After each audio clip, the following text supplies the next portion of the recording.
De Colmar, la société LK Kunigel et Alsace Destination Tourisme. Bonsoir à toutes, bonsoir à tous. Bienvenue sur Ligne 68 TV, votre télé régionale de proximité. Cas par cas revient. On va prendre un bain de joie, j'allais dire. Bonsoir Barbara Reibel. Bonsoir K. Alors Barbara, vous êtes avec nous pour nous, j'allais dire, partager avec nous des ondes positives. Effectivement, vous êtes coach happiness.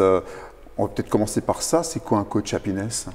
Alors, un coach happiness, c'est un coach qui prépare les autres au bonheur. Alors, ça veut dire quoi, se préparer au bonheur?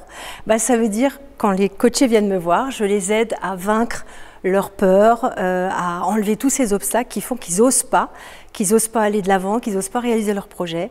Et du coup, en faisant tout ça, ils peuvent bâtir une vie qui leur ressemble. Vous savez que nous sommes dans une situation très particulière depuis un peu plus d'un an maintenant, effectivement. On entend parfois des gens qui vous disent « la vie est belle ». La vie est belle? La vie est toujours belle. C'est la façon dont on la regarde qui peut changer. Et c'est ce que j'aide vraiment à faire avec mes coachés. C'est changer le regard. En fait, quand on n'est pas bien, quand on se laisse un petit peu abattre par cette tristesse générale dont vous parliez, cette espèce d'ambiance un peu morose, un peu glauque, un peu lourde, en fait, il suffit de reprendre de la hauteur, de regarder ce qu'on fait de bien, ce qu'on aime faire tous les jours, et on y arrive, et on trouve que finalement, la vie n'est pas si triste et si mauvaise et si, noire que ça. C'est vrai que depuis que je vous connais, vous rayonnez, vous avez toujours le sourire en fait. Merci K, quel beau compliment. Alors, depuis quand vous faites ce travail? Alors, je suis coach professionnel de vie depuis à peu près 3 ans, on va dire diplômée, mais je suis dans le développement personnel depuis plus de 20 ans. J'ai suivi beaucoup de stages, j'ai lu énormément de livres. C'est d'ailleurs à cause de toutes ces lectures de développement personnel que j'ai décidé d'ouvrir mon premier blog qui s'appelle En un mot, que j'ai ouvert en 2012 et qui fait les résumés de ces livres de développement personnel parce que je trouvais qu'il fallait qu'on en parle, qu'il fallait que les gens se les approprient parce que c'est une mine, pour moi c'est des trésors.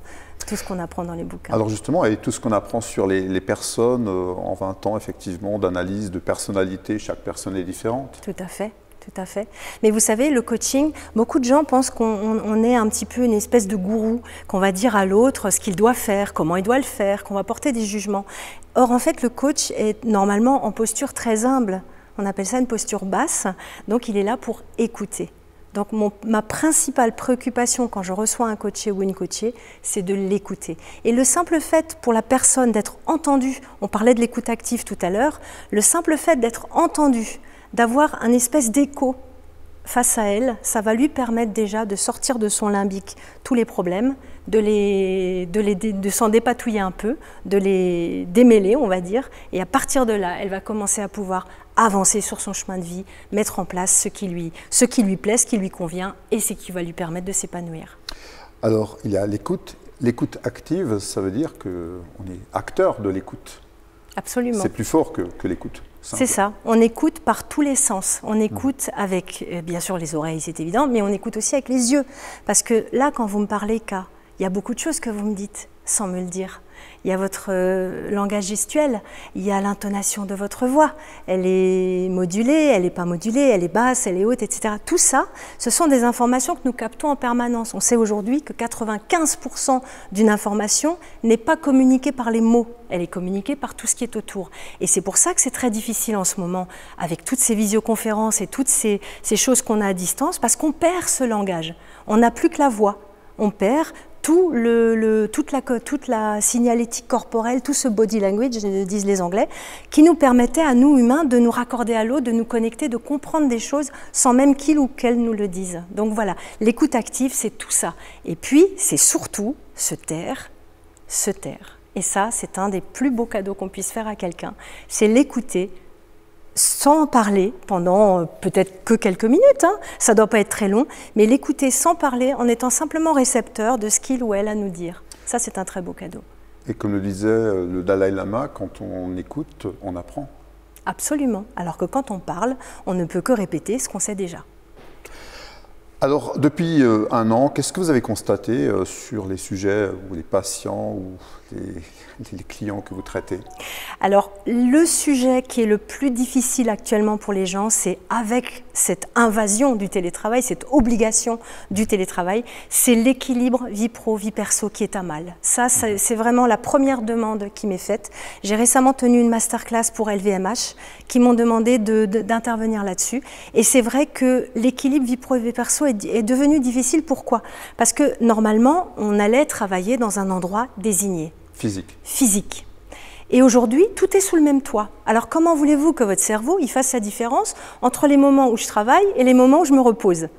Donc c'est à nous d'éduquer le cerveau, et c'est ce que j'aide mes coachés à faire, à rééduquer leur cerveau pour bien comprendre quel va être le moment où je travaille et quel va être le moment où je me repose. Et on peut le faire même à la maison. Par-dessus le marché, récemment encore, certains ont des enfants. Oui. Alors ça ne rend pas les choses plus faciles, hein. Du coup, on doit partager l'espace de travail, on va dire, hein, avec les gens qui sont là. Ça peut être nos enfants, ça peut être notre conjoint. Il m'arrive de temps en temps d'avoir des visios en conférence en même temps que mon époux qui est juste sur le bureau en face, donc c'est pas triste, hein, on doit apprendre à se réorganiser. Mais je dirais le plus difficile, le premier conseil que je donne à mes coachés, c'est de situer l'espace de travail.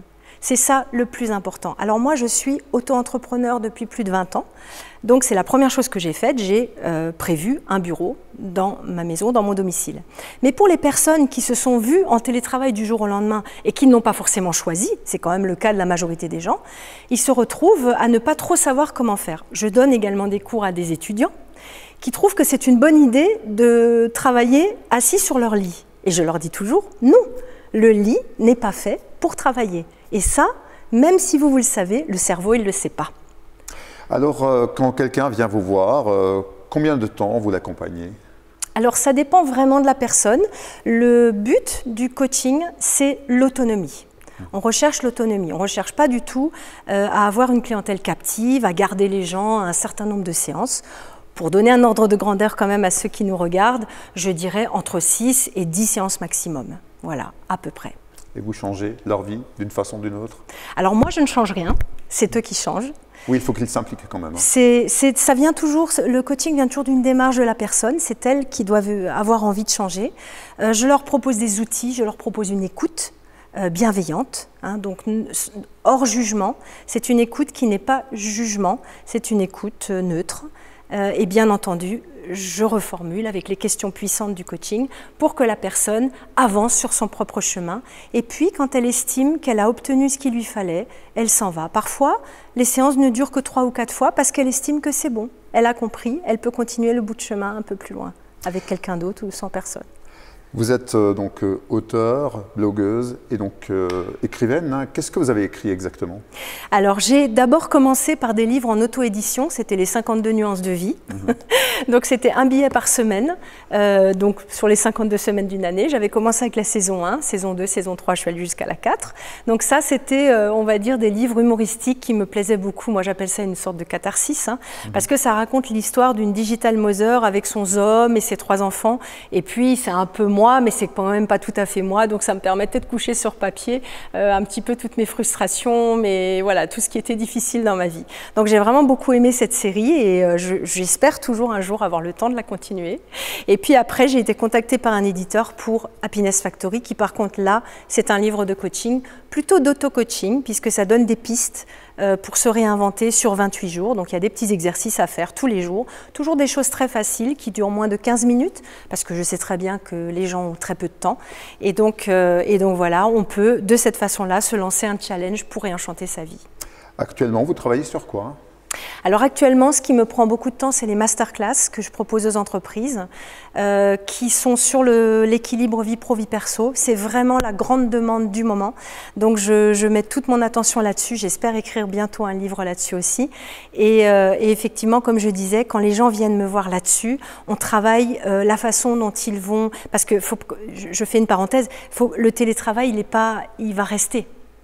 Même si l'épidémie s'arrête, ce qu'on souhaite tous du fond de nos cœurs, évidemment, mais le télétravail va rester. D'ailleurs, les Français plébiscitent. Hein.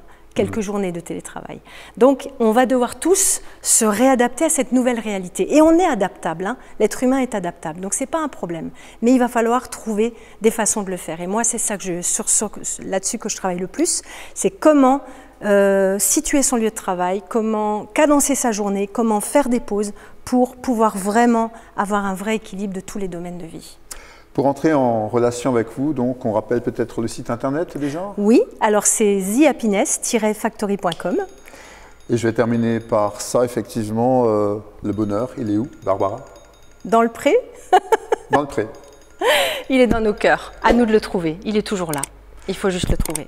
Merci beaucoup Barbara Reibel, coach happiness. À bientôt sur Ligne 68 TV et abonnez-vous. Merci, K. De Colmar, la LK Kunigel et Alsace Destination viennent de lancer en ligne avec leur titre Saint-Patron des recruteurs. Touché par un incendie dans la ville d'Hilaire.